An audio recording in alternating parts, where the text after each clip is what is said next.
Hello बच्चों, आपका मेरे चैनल में बहुत बहुत स्वागत है। तो आज मैं कक्षा 9 अध्याय 2 संविधान निर्माण इससे रिलेटेड वीडियो लेकर आई हूँ और इसमें मैंने 3 महत्वपूर्ण प्रश्न में उत्तर लिए हैं जो अक्सर ही परीक्षा में हमारे आते रहते हैं। तो अगर आपको पसंद आए तो please like share and subscribe to my channel. और ये इसका पार्ट 2 है, तो चलिए शुरू करते हैं। तो बच्चों, आप देख सकते हैं कि ये चैप्टर है हमारा संविधान निर्माण, और इसमें मैंने कुछ 3 मोस्ट इम्पॉर्टेंट क्वेश्चंस लिए हैं जो कि अक्सर ही हमारे एग्ज़ाम्स में आते हैं। बस क्वेश्चन पैटर्न बदल जाता है, क्वेश्चन पूछने का ज़रिया बदल जाता है, लेकिन क्वेश्चन में वही पूछा जाता है, अक्सर यही पूछे जाते हैं। तो इसका पहला क्वेश्चन है कि रंग भेदभाव क्या है। इसको यूँ पूछ सकते हैं कि रंग भेदभाव से आप समझते क्या हैं। रंग भेदभाव में किस प्रकार के अत्याचार होते थे। अश्वेत के साथ उनके अश्वेतों के साथ कैसा व्यवहार अंग्रेज करते थे, कुछ इस प्रकार के। पूछने का जरिया वही होगा, पूछेंगे यही, पर क्वेश्चन पैटर्न बदलते रहते हैं, बस समझने की देरी होती है और कुछ भी नहीं है ऐसा इसमें। तो हमारा पहला प्रश्न है रंग भेदभाव। अश्वेत, अश्वेत क्या होता है। अश्वेत अर्थात काला रंग। श्वेत मतलब होता है सफ़ेद, और अश्वेत मतलब कि जो सफ़ेद नहीं है। अश्वेतों के साथ हमेशा बुरा होता था, उनके साथ बहुत से अत्याचार होते थे। उन्हें मतदान का अधिकार प्राप्त नहीं था। ठीक है, उन्हें मतदान देने का अधिकार नहीं था, वह मतदान यानी वोट डाल नहीं सकते थे। वो अश्वेतों को हीन दृष्टि से देखा जाता था, यानी उन्हें ना बुरी नज़र से देखा जाता था, यानी जो नज़र होती थी वो अच्छी नहीं होती थी। जिस प्रकार से वो देख रहे हैं वो अच्छी नज़र नहीं थी। उन्हें गोरों के लिए आरक्षित क्षेत्रों में रहने का अधिकार नहीं था, यानी जो गोरों ने आरक्षित करा हुआ था अपने लिए स्थान कि इस जगह पर गोरे रहेंगे और इस जगह पर अश्वेत रहेंगे। तो वहाँ पर जो उन्होंने आरक्षित करी हुई थी क्षेत्र, वहाँ पे गोरे लोगों ने आरक्षित करी थी, तो वहाँ अश्वेतों को रहने की आज़ादी नहीं थी। फोर्थ पॉइंट हो गया हमारा। फिफ्थ पॉइंट है श्वेतों, श्वेत एवं अश्वेत लोगों के लिए रेलगाड़ियों, बसें, टैक्सियाँ, होटल, अस्पताल, स्कूल व कॉलेज, पुस्तकालय, सिनेमा हॉल, थिएटर, समुद्री तट यानी बीच, जो ये सब जगह थी, यहाँ पर भी इनके लिए जगह अलग अलग बनाई हुई थी कि श्वेत यहाँ रहेंगे, अश्वेत यहाँ रहेंगे, दोनों के जो स्थान होंगे वो अलग होंगे। ठीक है, कि श्वेत के लिए ये बीच है, अश्वेत के लिए वो बीच है। रेलगाड़ी में कुछ डिब्बे अश्वेतों के लिए है, कुछ डिब्बे श्वेतों के लिए हैं। होटल उनके अलग है, टैक्सियाँ उनके लिए अलग है, बस उनके अलग है। उनकी लग्जरी बस होती है गोरों की, तो इनकी लोकल जो मतलब लग्जरी नहीं बोलेंगे, जो सिर्फ काम चलाओ होती है उस टाइप की होती होगी इनकी भी। सब कुछ अलग अलग था, मतलब कि पूरा एक तरीके से पूरा भेदभाव पूरी तरीके से हो रहा था उनके साथ। जैसे हमारे यहाँ जाति भेदभाव था, वैसे ही अफ्रीका में, दक्षिण अफ्रीका में रंग भेदभाव था। ठीक है, यहाँ तक कि चर्च में भी उनको प्रवेश वर्जित था। यानी जैसे हमारे यहाँ मंदिर प्रवेश के लिए गांधी जी ने बहुत सी लड़ाइयाँ लड़ी थी कि लोगों को कम से कम मंदिर प्रवेश तो करवाना चाहिए। भगवान सभी के लिए एक है, हरिजन। हरिजन अर्थात कि भगवान के जन, जो हमारे यहाँ अछूत थे उनको हरिजन कहा गया था, सॉरी, हरिजन कहा गया था। तो उन्होंने भी वहाँ पे हमारे लिए, हमारे गांधी जी ने भी बहुत लड़ाई लड़ी थी, और वहाँ पर भी चर्च में लोगों को जाने की आज़ादी नहीं थी, पूजा करने की आज़ादी नहीं थी। ठीक है, अब ये आप देख सकते हैं पृथक्करण। ये एक ऐसा देखिए शब्द है पृथक्करण, जो हमारे 1 नंबर में बहुत पूछा जाता है। 1 नंबर में, 2 नंबर में पूछा जाता है कि पृथक्करण क्या है, डिस्क्राइब करें। या फिर एक 5 नंबर का क्वेश्चंस में रंग भेदभाव भी पूछ लेगा और पृथक्करण भी पूछ लेगा कि पृथक्करण क्या है, और रंग भेदभाव पर चर्चा करिए, या फिर वो क्या है उसके बारे में बताएं, ये हो सकता है। तो आपको पृथक्करण भी समझना बहुत ज़्यादा ज़रूरी है। तो पृथक्करण मतलब संप्रदाय या रंग के आधार पर अलग अलग स्थान की प्रणाली, यानी कि 2 चीज विभाजित कर देना कि ये उसके लिए है, वो उसके लिए है। ये इसमें था कि रेलगाड़ी भी 2 होंगे, एक अश्वेतों के लिए और एक श्वेतों के लिए। तो उसी को बोलते हैं कि अलग स्थान की प्रणाली, उसी को बोलते हैं पृथक्करण। अब हमारा सेकंड क्वेश्चन है, संविधान का महत्व। कि संविधान कैसे, क्या महत्व है, हमारे देश के संविधान के महत्व क्या है वो बताएं। तो यह विश्वास एवं सहयोग पैदा करता है, यानी ये लोगों के बीच में सही विश्वास पैदा करता है और उन्हें सहयोग प्रदान करता है। सेकंड पॉइंट है, यह स्पष्ट करता है कि का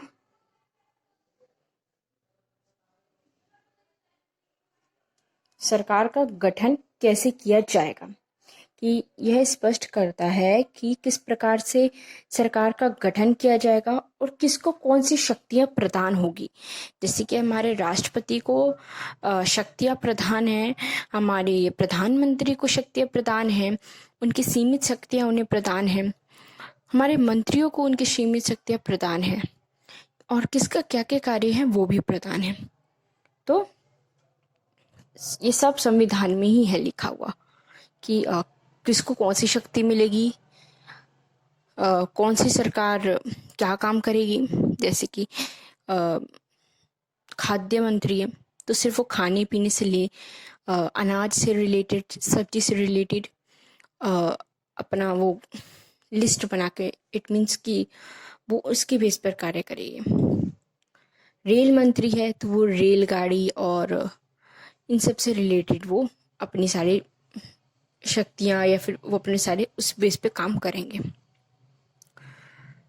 अब हमारा नेक्स्ट पॉइंट है कि ये सरकार की शक्तियों को सीमित करता है और हमें बताता है कि नागरिकों के अधिकार क्या है।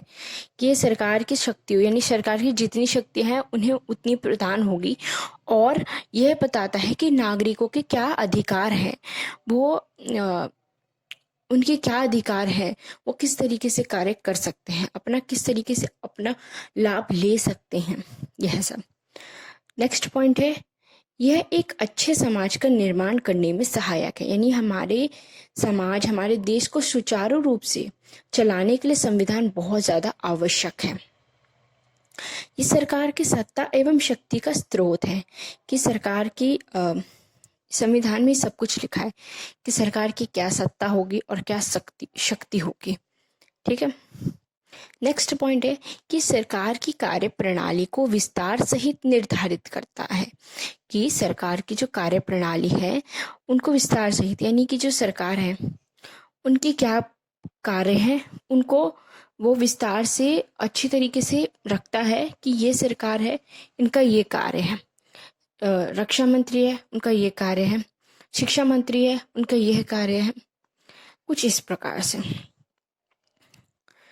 और नेक्स्ट पॉइंट है, इस सरकार के विभिन्न अंगों एवं नागरिकों को परस्पर संबंधों को परिभाषित करता है, यानी सरकार में कितने अंग हैं, जैसे कि कार्य प्रणाली हो गई, न्यायपालिका हो गई, ये सब जो भी है, और जितने भी 3 प्रकार 4 प्रकार के अंग है वो, और मतलब सरकार के ऐसे कौन से अंग हैं, क्या क्या उनके अंग हैं, और नागरिकों के परस्पर संबंध, यानी सरकार के बीच और नागरिकों के बीच के संबंध को परिभाषित करता है, कि सरकार उन नागरिकों के हितों की रक्षा करेगी और नागरिक कानून के मद्देनज़र में रहकर कार्य करेगी और सरकार उनके कानून के मद्देनज़र रहकर शासन करेगी, कुछ इस प्रकार से।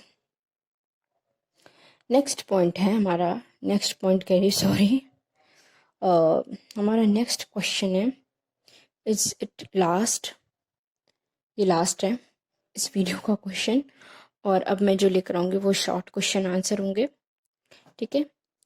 तो भारतीय संविधान का निर्माण कैसे हुआ, मोस्ट इम्पॉर्टेंट क्वेश्चन। ये हमारे भारतीय संविधान यानी हमारे संविधान का निर्माण किस प्रकार हुआ है। तो भारतीय संविधान के निर्माण के समय अनुभव की कठिनाइयाँ, यानी कि पहली बार संविधान बना रहे थे, लोगों के पास, हमारे नेताओं के पास उस प्रकार का अनुभव नहीं था, लेकिन फिर भी कितना अच्छा उन्होंने संविधान बनाया।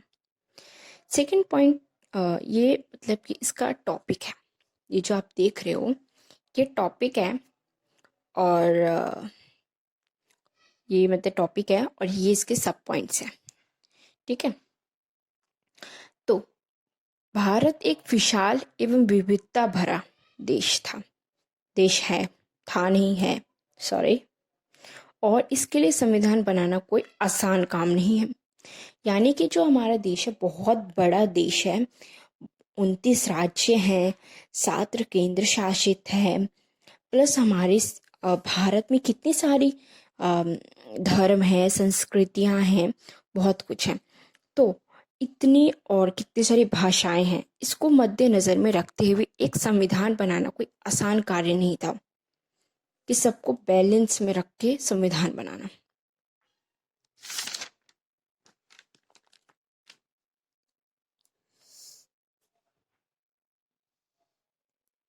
ठीक है। सेकंड पॉइंट है, देश धार्मिक विविधताओं के आधार पर विभाजित था। धार्मिक यानी हिंदू, मुस्लिम, सिख, ईसाई, जैन, बौद्ध, न जाने और कितने सारे धर्म, इनमें हमारा देश विभाजित था। देश का भविष्य बहुत अधिक सुरक्षित नहीं था। जब संविधान बना रहे थे तो लोगों को डर था कि हमारा देश का भविष्य सुरक्षित रहेगा भी कि नहीं, इसलिए उन्होंने इस प्रकार से संविधान बनाए कि हमारा देश सुचारू रूप से चल रहा है आज। संविधान निर्माण का रास्ता, किस प्रकार से संविधान निर्माण बना, उसका इतिहास है ये। संविधान सभा के लिए सन 1946 में चुनाव कराए गए, यानी संविधान बनाने से पहले संविधान सभा का, यानी जहाँ पे संविधान बनाया जाएगा उसका चुनाव हुआ था। इसकी प्रथम बैठक दिसंबर 1946 में हुई थी, यानी पहले इसका चुनाव कराया गया था कि यहाँ होगा, और फिर उसके बाद दिसंबर में पहली बैठक हुई थी। बाद में देश भारत और पाकिस्तान में विभाजित हो गया था। बाद में हमारा जो देश है 1947 में हमारा देश विभाजित हो गया था भारत और पाकिस्तान में, ठीक है। संविधान सभा भी भारत की संविधान सभा और पाकिस्तान की संविधान सभा में विभाजित हो गई, और उसी बीच में जो हमारी संविधान सभा थी वो भी भारत पाकिस्तान में विभाजित हो गई। जिस संविधान सभा ने भारत का संविधान लिखा उसमें, जिसमें भारत का संविधान लिखा गया था उसमें 299 यानी 299 सदस्य थे। उसको जब हमारा संविधान बना था तो उसमें 299 सदस्य थे। सभा ने संविधान को 26 नवंबर 1949 को अपनाया। ये 26 नवंबर 1949 को हमारा संविधान बनकर तैयार हो गया, लेकिन लागू कब हुआ, 26 जनवरी 1950 को, ठीक है। तब हमारा देश संविधान लागू हुआ, और उसी के बाद हमारा संविधान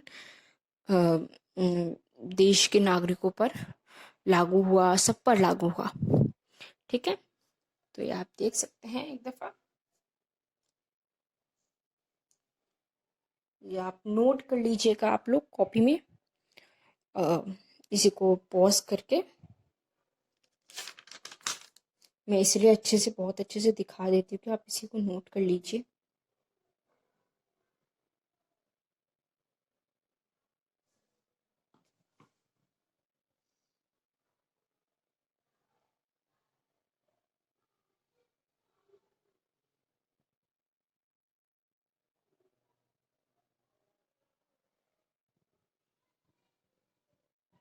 ठीक है।